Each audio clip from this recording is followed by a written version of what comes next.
the President of the United States.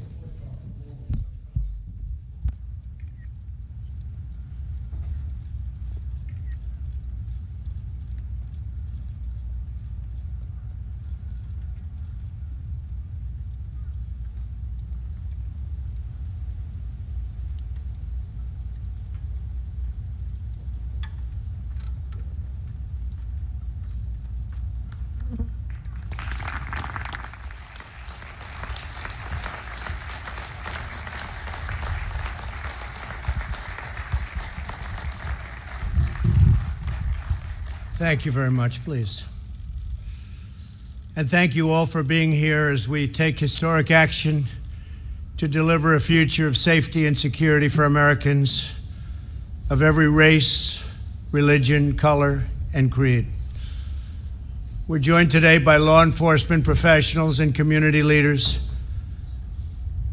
Though we may all come from different places and different backgrounds, we're united by our desire to ensure peace and dignity and equality for all Americans.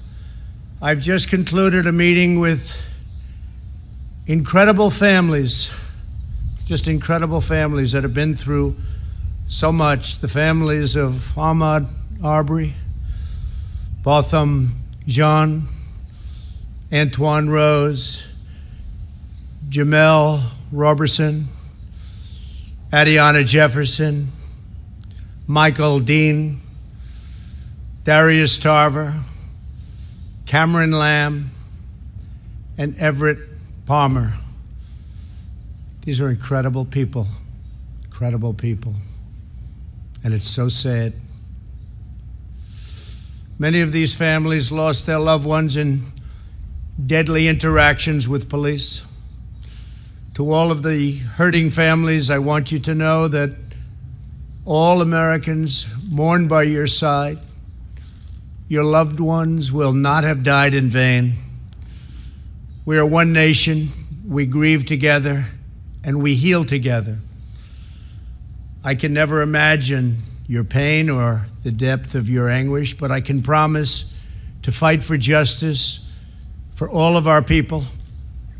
And I gave a commitment to all of those families today with Senator Tim Scott and Attorney General Bill Barr. We are going to pursue what we said. We will be pursuing it, and we will be pursuing it strongly, Tim, right? Okay. I want to recognize Attorney General Bill Barr, who's spent so much time on this and other matters like this. Bill, thank you very much for being here, along with, great job you're doing, along with Senate Majority Leader Mitch McConnell and Tim Scott, and they're going to be working on a Senate bill also that can go hand in hand with this. And also Representatives Kelly Armstrong, Louis Gohmert, Jim Jordan, Guy Reschenthaler, and Pete Stauber.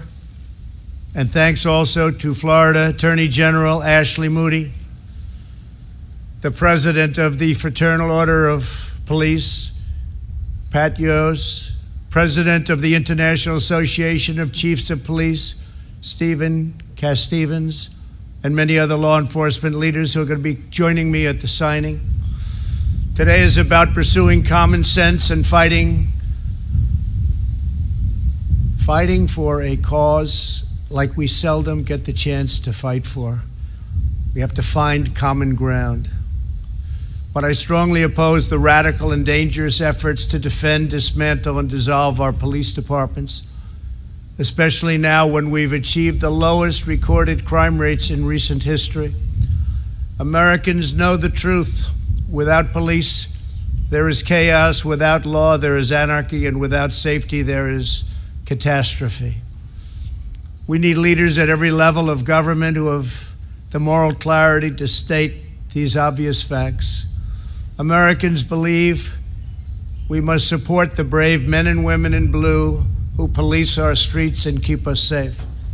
Americans also believe we must improve accountability, increase transparency, and invest more resources in police training, recruiting, and community engagement. Reducing crime and raising standards are not opposite goals. They are not mutually exclusive. They work together. They all work together. That is why today I'm signing an executive order encouraging police departments nationwide to adopt the highest professional standards to serve their communities. These standards will be as high and as strong as there is on earth. The vast majority of police officers are selfless and courageous public servants. They are great men and women. When others run away from danger, police run straight into harm's way, often putting their lives at stake to protect someone who they don't know or never even met. Great danger. Police officers run straight toward this incredible harm. Take the World Trade Center. They ran straight into the Twin Towers of 9/11. Many of them never returned. Vast numbers of New York's finest never returned. Last year, I presented the Medal of Valor to 6 heroic police officers who ended a murderous rampage so professionally in Dayton, Ohio. Hundreds of people would have been killed, surely, without them. We ask our police to put on the uniform and risk their lives for us every day, the least we deserve and the least we can do, because they deserve it so much. They have to get our gratitude, and we have to give them great respect for what they do. For the job is one of the most dangerous jobs on earth, one of the most difficult jobs on earth.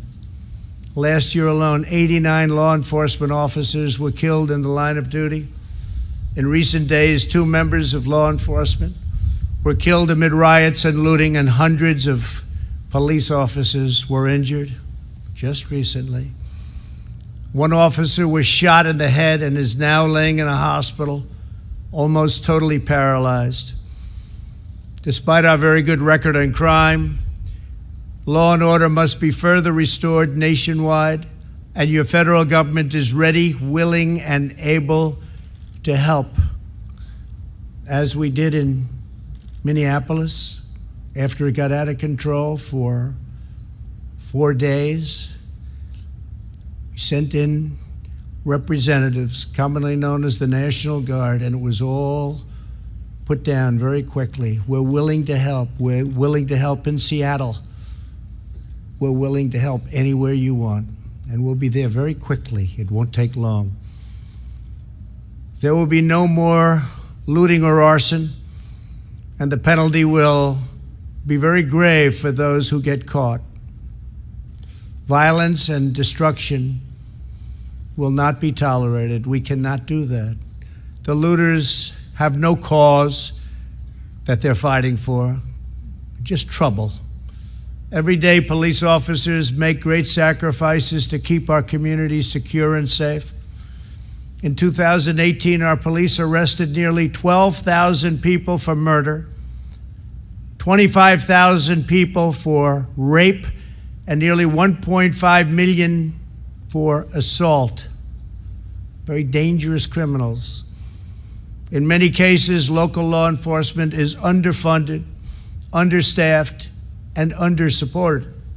47% of all murders in Chicago and 68% of all murders in Baltimore went without arrests last year.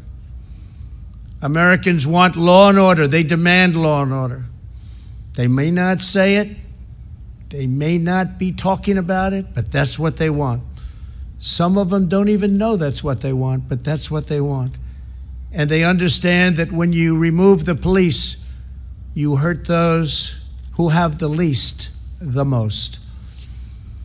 Nobody needs a strong, trustworthy police force more than those who live in distressed areas, and nobody is more opposed to the small number of bad police officers, and you have them. They're very tiny. I use the word tiny. It's a very small percentage but you have them. But nobody wants to get rid of them more than the overwhelming number of really good and great police officers. Some of them are standing with me and with me in the audience today, and I appreciate you being here. Thank you. Thank you. Great job. What's needed now is not more stoking of fear and division. We need to bring law enforcement and communities closer together, not to drive them apart. Under the executive order I'm signing today, we will prioritize federal grants from the Department of Justice to police departments that seek independent credentialing, certifying that they meet high standards, and in fact, in certain cases, the highest standard. That's where they do the best, on the use of force and de-escalation training. For example, many believe that proper training might have prevented the tragic deaths of Antoine Rose and Botham Jean.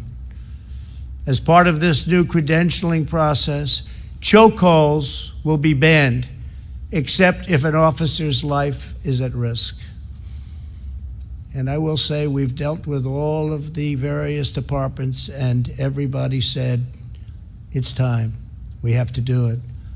Additionally, we're looking at new advanced and powerful, less lethal weapons to help prevent deadly interactions. New devices are being developed all the time, and we're looking at the best of them. And cost is no object, no object. Under this executive order, departments will also need a share of information about credible abuses so that officers with significant issues do not simply move from one police department to the next. That's a problem. And the heads of our police department said, whatever you can do about that, please let us know. We're letting you know. We're doing a lot about it. In addition, my order will direct federal funding to support officers in dealing with homeless individuals and those who have mental illness and substance abuse problems. We will provide more resources for co-responders, such as social workers who can help officers manage these complex encounters. And this is what they've studied and worked on all their lives. They understand how to do it. We're going to get the best of them put in our police departments and working with our police. We will have reform without undermining our many great and extremely talented law enforcement officers. President Obama and Vice President Biden never even tried to fix this during their 8-year period. The reason they didn't try is because they had no idea how to do it. And it is a complex situation. Beyond the steps we are taking today, I am committed to working with Congress on additional measures. Congress has started already, and they'll be having bills coming out of the Senate and possibly out of the House. And hopefully they'll all get together and they'll come up with a solution that goes even beyond what we're signing today. But this is a big, big step, a step that hasn't been taken before. But in order to make real progress on public safety, we have to break old patterns of failure. Many of the same politicians now presenting themselves as the solution are the same ones who have failed for decades on schools, jobs, justice, and crime. They are all often, unfortunately, the same politicians running the cities and states where help is most needed. It's an attitude, and it's not working. Today's action is a big part of the solution to restoring, renewing, and rebuilding our communities. For the last 3.5 years, my administration has been focused on creating opportunity, fighting for equal justice, and truly delivering results. Nobody has ever delivered results like we've delivered. Nobody's come close. And we worked with some great people. We worked with fantastic people to get it done. We enacted landmark criminal justice reform, something that nobody else could get done. They tried and they couldn't even come close. So we got it done, and we got it done powerfully, and people appreciated it. But it's something that, with all the work and all the talk for so many years, criminal justice reform, nobody else could get done. We secured permanent and record funding for HBCUs, that's historically black colleges and universities. Numbers that they never thought were possible, and long-term financing, because they would come back to the White House. After my third year, I said, "Why are you here again?" Great people, about 42 people, the heads of black colleges and universities, great people. They do such an incredible job. And I'd see them after the third year. I say, "Why are you doing this?" "We need money again." I said, "Don't we set it so you have like a 10-year program, a 5-year program?" "No, sir, for years and years, we've had to come back every single year." I said, "Well, the only bad thing about what I'm going to do is I'm going to give you long-term financing, and I'm going to up the amount, but I won't get to see you anymore. So that's the bad part.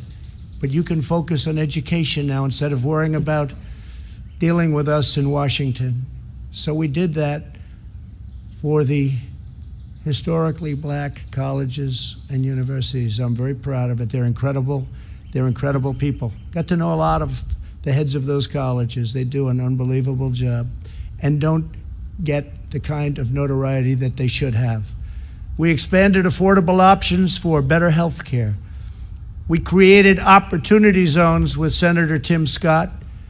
Brought it to me. We didn't know if we could get it past him, right? But we got it passed, and I think it's probably one of the great things that we've done in this administration. Tens of thousands of jobs, billions and billions of dollars being brought into areas and neighborhoods that would never, ever, ever be taken care of monetarily. Areas that didn't have 10 cents put in them for years and decades, and now people are investing, thriving, and the jobs have come back. We achieved the lowest black, Hispanic, and Asian unemployment rates in American history, and we will do it again. We'll do it again. We're fighting for school choice, which really is the civil rights of all time in this country. Frankly, school choice is the civil rights statement of the year, of the decade, and probably beyond, because all children have to have access to quality education. A child's zip code in America should never determine their future, and that's what was happening. So we're very, very strong on school choice, and I hope everybody remembers that. And it's happening. It's already happened, but it's happening. We have tremendous opposition from people that know they shouldn't be opposing it. School choice. All children deserve equal opportunity because we are all made equal by God. So true. A great jobs market and thriving economy is probably the best thing that we can do to help the black, Hispanic, Asian communities. We saw that just recently prior to the virus that came in from China just a few months ago. What a horrible thing it was all over the world, 188 countries now. And I just want to say we've done incredibly well. We're doing well. Things are happening that nobody can even believe. Our country is opening up, and it's opening up rapidly. We had the best unemployment and employment. We had best unemployment and employment numbers. Think of that. In the history of our country, we're up to almost 160 million people working. There was never anything even close. And that's for almost every group, including black, Hispanic, Asian, women, young people, old people, young people without a high school diploma. Every group. Everybody was thrilled. Everybody had just about high-paying jobs. Our country was never in a better position, and we were planning on massive growth. It was happening. It was already there. including big salary increases, which were already taking place for the last 2.5 years. Big increases, record increases. Nobody's seen anything like it. And then we got hit by the virus, along with the rest of the world, and now I'm building it up again. Here we go again. But I'm building it up again, and it's moving fast. And it will be even better than before, because we also learned it will be better than before. Jobs are rapidly coming back. And retail sales that were just announced 2 hours ago, just a little while ago, they're up a staggering 17.7%. Amazing. The projection was anywhere from 6 to 8%. We're up 17.7%. And what does that mean? The stock market went through the roof. These good numbers, they drove it up to a level that we're almost at the same level. Hard to believe. We're getting very close to the level we were before the pandemic and before all of the things that you've seen happened.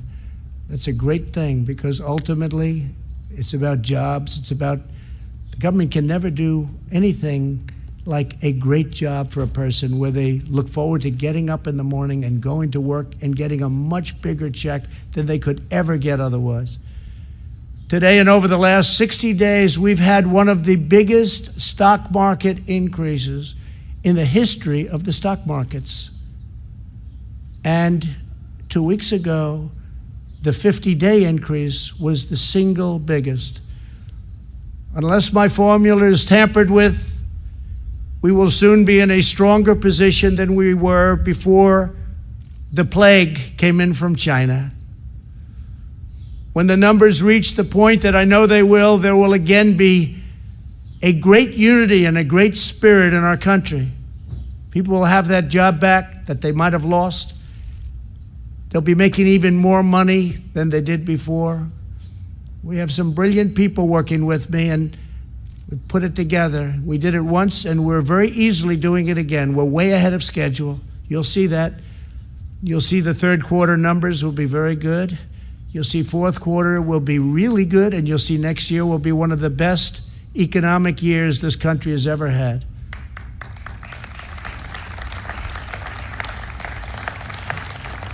And it's all happening very quickly, way ahead of schedule, and I think you'll see that. People can't even believe what they're looking at. But on top of all of that, before the end of the year, I predict we will have a very successful vaccine, therapeutic, and cure.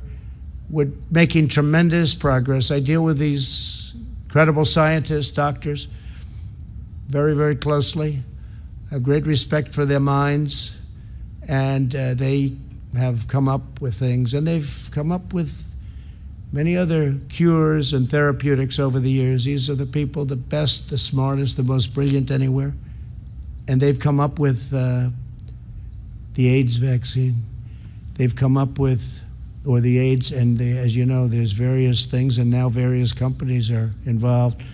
But the therapeutic for AIDS was a death sentence, and now people live a life with a pill.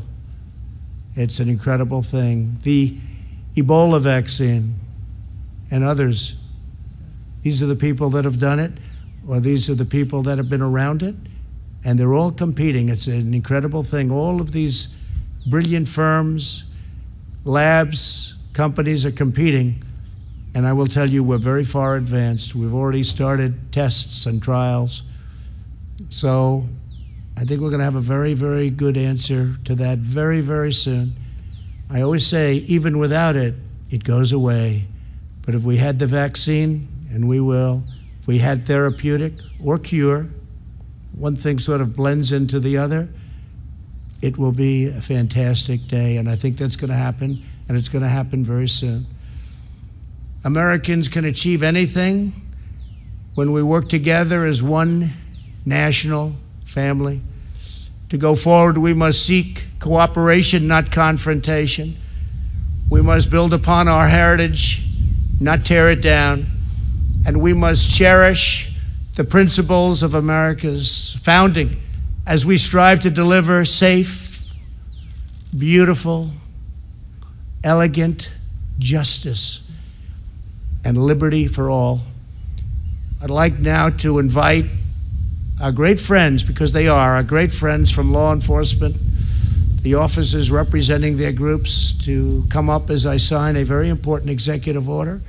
And we're asking Mitch and Tim and all of the people that are here from Congress to go back and see if they can get something done. I see Louis and Jim Jordan. We're all here. A lot of our representatives from Congress and the Senate. If they can go back and add to what we're signing today, it'll be a big moment. It'll be a big moment. But this is a tremendous step. This is a step that could have been taken years ago, but people chose not to do that.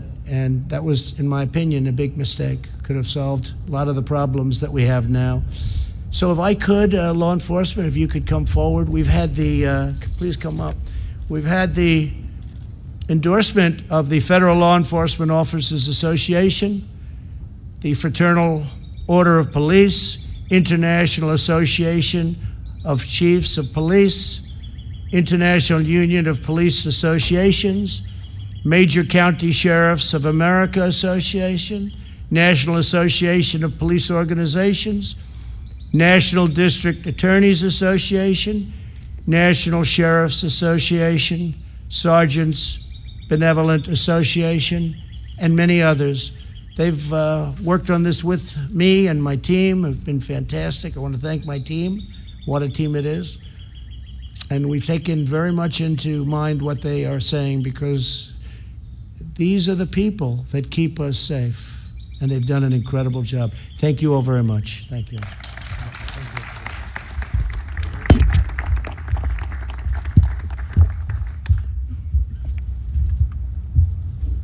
This is a big one, right?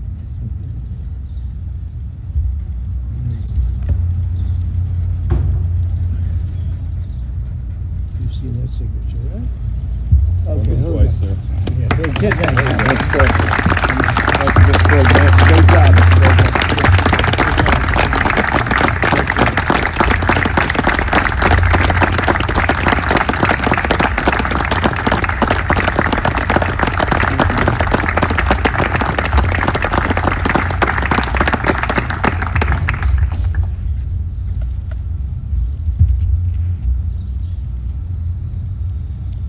Thank you very much. Thank you. Take one of these for yourselves. Okay. Thank you very much, everybody.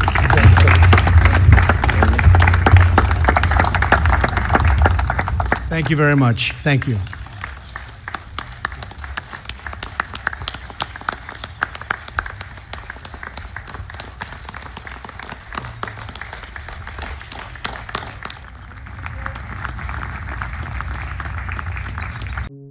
在这个必须保持社交距离的时候，我们可以一起做一件事，完成2020年人口普查。你的回复对于医疗保健、公共设施和教育在未来10年的规划非常重要。现在上2020 census.gov， 花几分钟时间便可以带来改变。为了你的社区和开展美国的未来，即刻上2020 census.gov/languages 回复人口普查。